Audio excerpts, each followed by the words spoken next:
Assalamualaikum. Hai semua.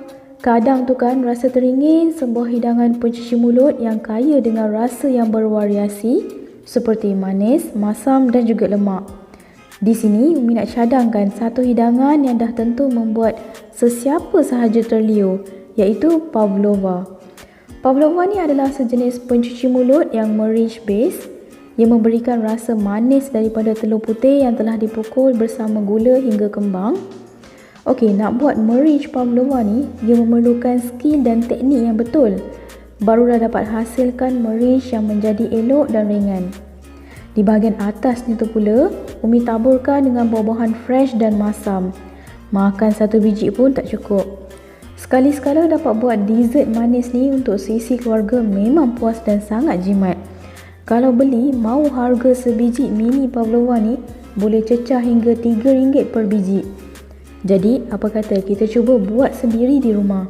Ikut sebiji-sebiji tips dan resipi dalam video ni, mesti menjadi. Jom kita mulakan.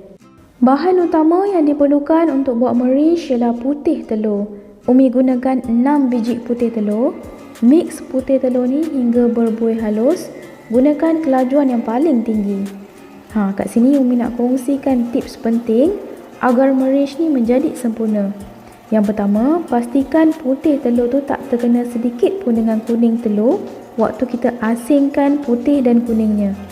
Langkah terbaik, pecahkan telur satu persatu dalam mangkuk yang berasingan dahulu, barulah disatukan putih-putih telur tadi dalam mangkuk mixer ni. Tips kedua, pastikan tiada sedikit air pun termasuk dalam putih telur. Jadi, sangat penting untuk pastikan lepas basuh tangan, hendaklah keringkan dahulu sebelum mula pecahkan telur-telur tersebut. Tips ketiga, sebentar lagi Umi akan share. Nampak putih telur tu dah mula berbuih halus kan? Foamy macam sabun gitu. Matikan mixer, masukkan 1,5 cawan gula caster atau boleh ganti dengan gula halus. Sambung mix lagi hingga adunan putih telur ni mencapai tahap soft bake. Tips ketiga pula yang mana sangat-sangat penting ya, untuk pastikan telur berada di suhu bilik sebelum digunakan. Untuk membuat merinch pavlova ni, jangan gunakan telur yang masih sejuk, yang baru keluar dari peti sejuk tu ya. Adunan dahulu nampak berkilat dan soft peak. Soft peak ni maksudnya bertanduk ke bawah gitu. Boleh nampak kan? Masukkan 2 sudu besar tepung jagung, 1 sudu kecil asin vanila dan 1 sudu kecil jus perahan lemon. Atau boleh ganti dengan cuka kalau tak ada lemon. Sambung mix lagi hingga merinch tu mencapai tahap stiff peak. Umi nak kongsikan di sini fungsi penambahan tepung jagung dan lemon atau cuka bagi rangupkan lagi kerak luar pavlova dan dalamannya chewy macam marshmallow. Manakala asin vanila untuk kurangkan bau hanyir telur. Okey, ini adunan merinch yang dah sempurna ya. Nampak bertanduk tegak gitu kan? Maknanya dah mencapai tahap stiff peak. Lagi satu cara nak tahu merinch kita jadi atau tidak, boleh cuba terbalikkan mangkuk mixer. Kalau adunan tak jatuh dan bergerak, maknanya menjadilah merinch tu. Sediakan piping bag berserta nozzle bulat bersaiz paling besar ni. Biasanya nozzle ni orang guna untuk piping cheese tart buncit. Masukkan adunan merinch dalam piping bag dengan kemas dan padat supaya mudah nanti kita nak pipingkan. Sediakan baking paper, pipingkan adunan merinch. Yang ini ikutlah kreativiti masing-masing. Umi buat ni tak berapa kemas sangat sebab baru first time pakai nozzle ni, jadi agak kekok sedikit. Saiz pavlova tu ikut anda. Macam Umi buat saiz mini gini je, mudah nanti nak makan. Seorang ambil sebiji je terus. Kalau buat kecil-kecil gini, rasanya akan lebih crunchy. Nampak comel je bentuknya kan?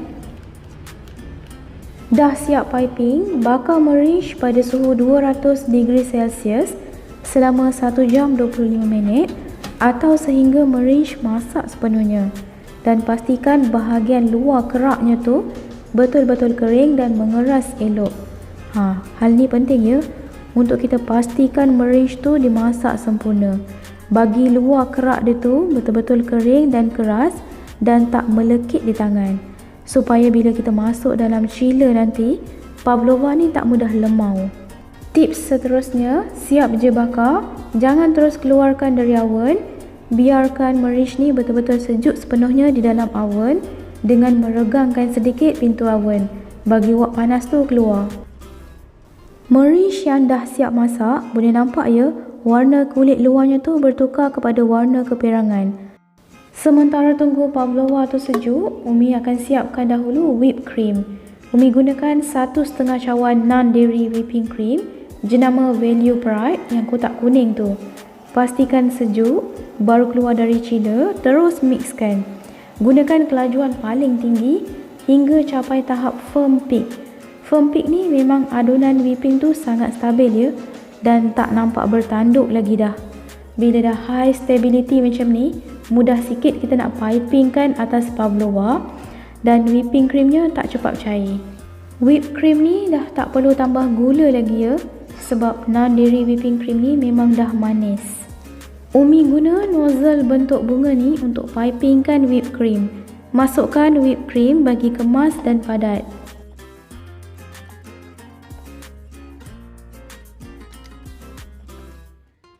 Merinch yang dah sejuk tu, pecahkan sedikit bahagian kerak atasnya. Gunakan pisau kecil atau alatan yang agak tajam. Pecahkan tu perlahan je, bagi cantik nampak bulat lubangnya tu.